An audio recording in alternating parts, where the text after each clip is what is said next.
স্বস্তিকে নিজের হাতে বরণ করে ঘরে তুললো গীতা। হ্যাঁ বন্ধুরা, এমনটাই দেখা যাবে। তাই সম্পূর্ণ জানতে ভিডিওটিতে লাইক দিয়ে চ্যানেলটি সাবস্ক্রাইব করে দেখতে থাকুন।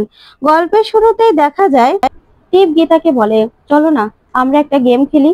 তখনই গীতা বলে, না, জীবন নিয়ে আমি কোনো গেম খেলতে চাই না, বুঝতে পেরেছো? আমি এরকম একটা প্রস্তাবে কোনোদিনও রাজি হব না, যা হবার কোর্টে হবে। তখন টিপ বলে, গীতা প্লিজ প্লিজ তুমি বোঝার চেষ্টা করো, আমি সঞ্জয়কে খুব ভালোবাসি, আমি সঞ্জয়কে ছাড়া থাকতে পারবো না। আর তুমি কেন ভয় পাচ্ছ? তুমি কি ইনসিকিউরিটি ফিল করছো যে সঞ্জয় তোমার কাছে যাবে না? তোমার স্বামী তোমাকে চিনতে পারবে না, তোমাকে ভালোবাসবে না, সেই জন্য তুমি রাজি হতে চাইছো না, সেই জন্য ভয় পাচ্ছ তুমি? তখন গীতা বলে, শোনো, আমি একদম এই কথা একদম ভাবছি না, কিন্তু আমি এই খেলায় খেলবো না। তখন টিপ বলে, দেখো আমি সঞ্জয়ের জন্য সবকিছু করতে পারি। সঞ্জয় না আমার প্রথম ভালোবাসা, আমার জীবনের একমাত্র ভালোবাসা সঞ্জয়। তাই সঞ্জয়কে আমি ছাড়া থাকতে পারবো না। সঞ্জয়ের জন্য আমি সবকিছু করতে পারি, কোনো ক্রাইমও করে ফেলতে পারি, বিশ্বাস করো। এমনকি আমি তোমাকেও মেরে ফেলতে পারি, আর আমি সঞ্জয়কেও মেরে ফেলতে পারি। তাই প্লিজ গীতা, তোমাকে আমি বলছি, তুমি প্লিজ রাজি হয়ে যাও, রাজি হয়ে যাও তুমি। তখন গীতা বলে, ও তোমার সঞ্জয় নয়, ও আমার স্বস্তিক বাবু, বুঝতে পেরেছো? তাই তোমার প্রস্তাবে রাজি হওয়ার কোনো মানেই হয় না। আমি কিন্তু কোর্টে সবটা প্রমাণ করে দেবো যে ওই আমার স্বস্তিক মুখার্জি, স্বস্তিক বাবু। তখনই টিপ বলে, আমি কোর্টে যেতে চাইছি না গীতা, কোর্টে যেতে আমি চাই না, চাই না আমি কোর্টে যেতে। তাই প্লিজ তুমি রাজি হয়ে যাও। তখন গীতা বলে, শোনো, আমি না রাজি হওয়ার কোনো প্রশ্নই আসে না। আমার ভালোবাসা নিয়ে, আমার স্বামীকে নিয়ে আমি কোনো রকম কোনো জুয়া খেলতে পারবো না।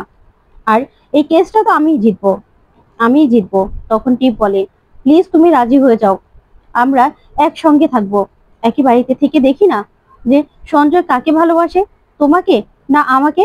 তাহলেই তো সবটা প্রমাণ হয়ে যায়। এখন কোর্ট সবকিছু বাদ দিয়ে আমরা দুজনেই ও সামনাসামনি থাকি না, বসে যে একই রকম ভাবে। তখন এই কথাতে গীতা বলে, ঠিক আছে বেশ, তাহলে সবটাই আমার বাড়িতে হবে, তুমি এবং স্বস্তিক বাবু আমার বাড়িতে, আমার সে একই ঘরে হবে। তখনই টিপ রাজি হয়ে যায়। ওদিকে বড়বাবু বলে, অগ্নিকন্যা, আপনি রাজি হয়ে গেলেন টিপের প্রস্তাবে?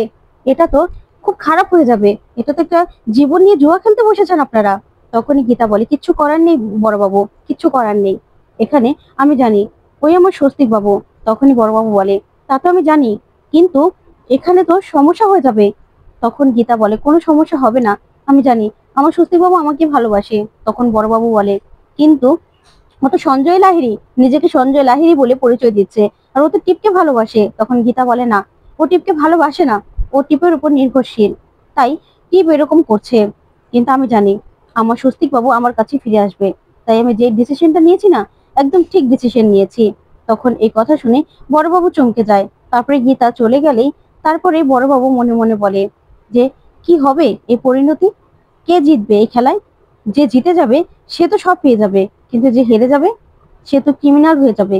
এখন কি হবে, কি হবে এই খেলাতে, কি হবে এর পরিণতি? তখন এই ভেবেই বড়বাবু বড়বাবু খুব কষ্ট পেতে থাকে, আর মনে মনে বলতে থাকে সব যেন ঠিক থাকে, ঠিক থাকে সবকিছু।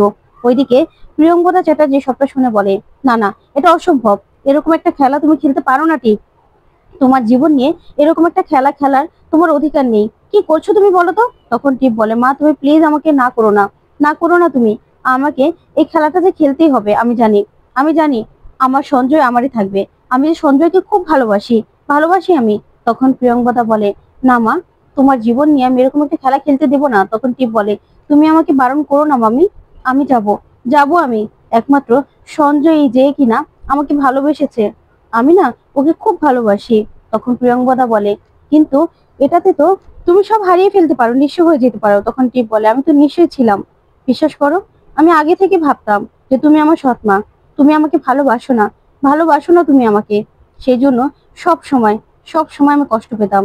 সেই সময়ই সঞ্জয় আমার কাছে এসেছে, সঞ্জয় আমাকে ভালোবেসেছে, আমি সঞ্জয়কে ভালোবেসেছি, সঞ্জয় আমার স্বামী, সঞ্জয় আমার ভালোবাসা, ও আমার স্মৃতি রাঙিয়ে দিয়েছে। তাই আমি কিছুতেই কিছুতেই ওকে ছাড়বো না। আমি জানি আমি জিতবো মা, আমি জিতবো, আর সঞ্জয় আমারই হবে।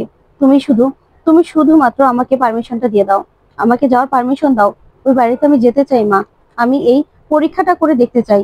তখনই প্রিয়ঙ্কদা বলে, তার মানে এটাতে কোনো সন্দেহ আছে তাই তো? ও সঞ্জয় নয়, ও স্বস্তিক, এটাই এটাই তুমি জানো তাই তো?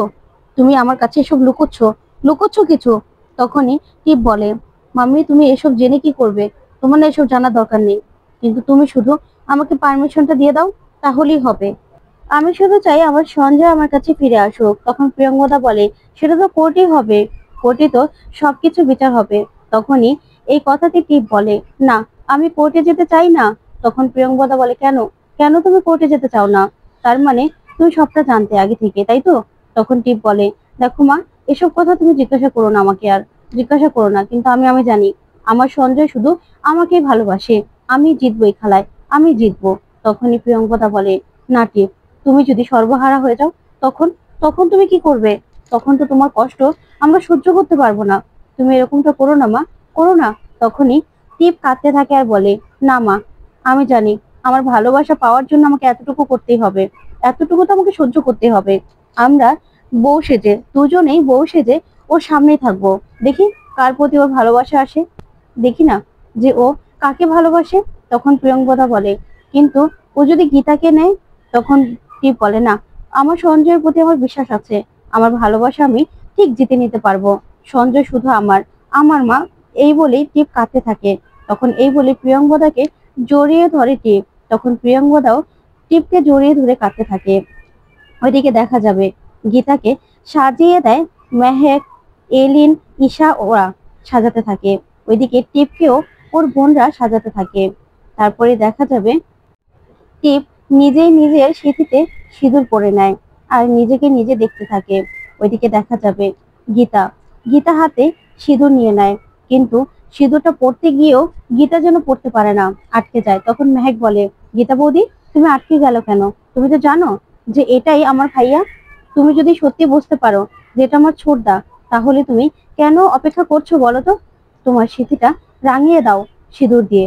তখন এই বলি মেহেক সিঁদুরের কৌটো থেকে সিঁদুর নিয়ে গীতার সিঁথিতে পরিয়ে দেয়। তখন গীতা নিজের সিঁথিটা দেখে নিজে তাকিয়ে থাকে আর স্বস্তিকের কথাগুলোই ভাবতে থাকে, স্বস্তিকের সাথে কাটানো সময়গুলো ভাবতে থাকে। আর এদিকে স্বস্তিক যে টিপকে বিয়ে করেছে সেই কথাগুলো ভেবেও কষ্ট পেতে থাকে গীতা। ওইদিকে দেখা যাবে টিপ রেডি হচ্ছে। তখন স্ত্রী সেখানে আসে আর এসে বলে, তুমি শিওর তুমি যে সিদ্ধান্ত নিয়েছো সেটা তুমি ঠিক নিয়েছো? তখনই টিপ বলে, হ্যাঁ আমি একদম শিওর, আমি যে সিদ্ধান্তটা নিয়েছি আমি ঠিক নিয়েছি। তখনই সুমনা বলে, না না দিদি, তুই কিন্তু ভুল করছিস, জীবন নিয়ে জুয়া খেলা ঠিক নয়, এতে কিন্তু তুই হেরে যেতে পারিস, তাতে কিন্তু তোর প্রবলেম হতে পারে। তখন মোহিনী বলে, হ্যাঁ আমরাও তো বলছি দিদি ভাই তুমি এরকম একটা কাজ করো না, এতে কিন্তু অনেক রিস্ক আছে। তখনই টিপ বলে, না, কোনো রকম কোনো কথা আমি শুনবো না, আমি যেটা চেয়েছি সেটা করবই। আমি পরীক্ষা করে দেখতে চাই যে আসলে আমার জীবনে কি আছে, আমার ভাগ্যে যা আছে তাই হবে, তাই হবে। আমি সবকিছু ঠিক করে নিয়েছি, কেউ এগুলো নিয়ে ভেবো না। তখনই ছুটকি এসে টিপকে জড়িয়ে ধরে আর বলে, দিদি ভাই তুমি আর জিজু দুজনেই তো চলে যাচ্ছ, আমার না খুব কষ্ট হবে, তোমাকে দেখতে পাবো না, তুমি যেও না। তখন টিপ ছুটকিকে জড়িয়ে ধরে আর বলে, কষ্ট পাবি না, আমি খুব শীঘ্রই ফিরে আসবো, তো জিজুকে নিয়ে খুব শীঘ্রই ফিরে আসবো, তুই ভাবিস না। তারপরে সেখানে প্রিয়ঙ্গদা আসে, এসেই বলে, তোমার ব্যাগপত্র গোছানো হয়ে গেছে? তখন টিপ বলে, সত্যি মাম্মি, এখন আমার সত্যি মনে হচ্ছে তুমি আমার সত্যিকারের মাম্মি। ওইদিকে দেখা যাবে গীতা রেডি। তখনই সেখানে চলে আসে পলয় আর এসে গীতার এই সাজগোজ দেখে বলে, গীতা তুমি এসব কি করছো? তুমি তো দেখছি সিঁথিতে সিঁদুর এই সাজ দিয়ে তুমি কি সব ভুলে গেলে? তোমার তো এখন কোর্টে যাওয়ার কথা, আর তুমি এখানে কিনা এভাবে সেজে বসে আছো। তখন মেহেক বলে, না ছোটদা এখানে আসছে। তখন ঈশাইনিন বলে, হ্যাঁ তাই তো আমরা গীতা বৌদিকে এরকম ভাবে সাজিয়ে দিলাম। তখন পলয় বলে, কি বলছো তোমরা? স্বস্তিক এখানে আসছে মানে গীতা তুমি কি আর কোর্টে যাবে না? তোমার তো এখন কোর্টে গিয়ে সবকিছু প্রমাণ করার কথা, আর তুমি কিনা এভাবে সেজে স্বস্তিকের জন্য অপেক্ষা করবে, নিজের স্বামীর জন্য অপেক্ষা করবে? কেন, কেন করবে এসব, কেন করছো? তুমি তো তুড়ি মেরে সব কেস সলভ করে দিতে, আর এবার এবার তোমার বেলায় তোমার কি হলো গীতা, কি করছো তুমি এসব? তখনই গীতা বলে, না ছোটকা, আসবে, আসবে, সে আসবে, তার জন্য আমি সেজেছি। তখন মেহেক বলে, হ্যাঁ ছোটকা আসছে, আসছে এই বাড়িতে ছোটকা। ওইদিকে দেখা যাবে স্বস্তিক আর টিপ বাড়ি থেকে বিদায় নিচ্ছে। তখন টিপ ওর মায়ের কাছ থেকে বিদায় নিয়ে নেয়, সবার কাছ থেকে। তখনই দেখা যাবে প্রিয়ঙ্গদা কাঁদতে থাকে আর বলে, আমি তোমাকে বিদায়টা দিতে পারলাম না, বিদায় দিয়ে তোমার শ্বশুর বাড়িতে পাঠাতে পারলাম না, আমি একজন ব্যর্থ মা, ব্যর্থ মা আমি। তখন টিপ বলে, না মা, তুমি চিন্তা করো না, আমি আমার স্বামীকে ফিরিয়ে আনার জন্যই যাচ্ছি। আমি জানি আমার স্বামী শুধুমাত্র আমার, আমার সঞ্জয় আমারই থাকবে, আমার ভালোবাসা, আমার সবকিছু আমি ফিরে পাওয়ার জন্যই আমি ওই বাড়িতে যাচ্ছি। তোমরা চিন্তা করো না, চিন্তা করো না। সঞ্জয় শুধুমাত্র আমাকে ভালোবাসে, আমাকে। তারপরে সবাই মিলে এগিয়ে দেয় টিপকে। ওইদিকে প্রিয়ঙ্বদা কাঁদতে থাকে। ওদিকে দেখা যাবে পলয় বলে, গীতা তুমি কি বলছো? তখন গীতা বলে, হ্যাঁ ছোটকা, এই বাড়িতে আসছে, আসছে এই বাড়িতে। ওইদিকে দেখা যাবে প্রিয়ঙ্বদা অগ্নিজিৎ মুখার্জিকে ফোন করে। তখন অগ্নিজিৎ ফোনটা রিসিভ করে বলে, আপনি আপনি এখানে কেন ফোন করেছেন? আপনাদের সঙ্গে না আমার ফোনে কোনো কথা নেই, বুঝতে পেরেছেন? যা কথা হবে কোর্টে হবে। আপনি একদম আমাকে ফোন করবেন না। আপনাকে, আপনার সঙ্গে আমি কোনো রকম কোনো কথা বলতে চাই না। কি কোনো ডিল করার জন্য ফোন করেছেন? সেটা আমি করতে পারবো না, সরি। তখনই প্রিয়ঙ্বদা বলে, না, আমার মেয়ে আর মেয়ের জামাইকে এখনই আমি বিদায় দিলাম। ওরা আপনার বাড়িতে যাচ্ছে, আপনার বাড়িতে ওদেরকে পাঠিয়ে দিলাম, ওরা কিছুদিন আপনার বাড়িতে থাকবে। তখনই অভিজিৎ মুখার্জি বলে, আপনি কি বলছেন? আপনার মাথা ঠিক আছে? আর ওরা এই বাড়িতে থাকবে মানে কি বলতে চান আপনি? ও এখানে কিছুতেই আসবে না।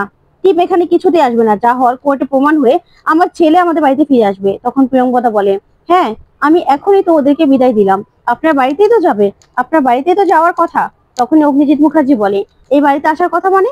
কে পারমিশন দিয়েছে ওকে? কে পারমিশন দিয়েছে? তখনই প্রিয়ঙ্বদা চ্যাটার্জি বলে, হ্যাঁ, টিপ আর সঞ্জয়কে ওই বাড়িতে যেতে বলেছে, ওই বাড়িতে যাওয়ার কথা, তাই আপনারা ওকে নিবেন। তখনই অগ্নিজিৎ মুখার্জি বলে, কে বলেছে, কে বলেছে ওদেরকে বাড়িতে আসতে? তখন সেখানে গীতা এসে বলে, আমি বলেছি বাবা, আমি বলেছি। তারপরে দেখা যাবে স্বস্তিক আর টিপ এসে দরজায় দাঁড়ায়। ওদিকে গীতা বলে, দাঁড়াও। তারপরেই বরণ ডালা এনে বরণ করতে থাকে। তো বন্ধুরা, কেমন লাগলো আজকের আপডেট? কমেন্ট করে জানাও। ধন্যবাদ।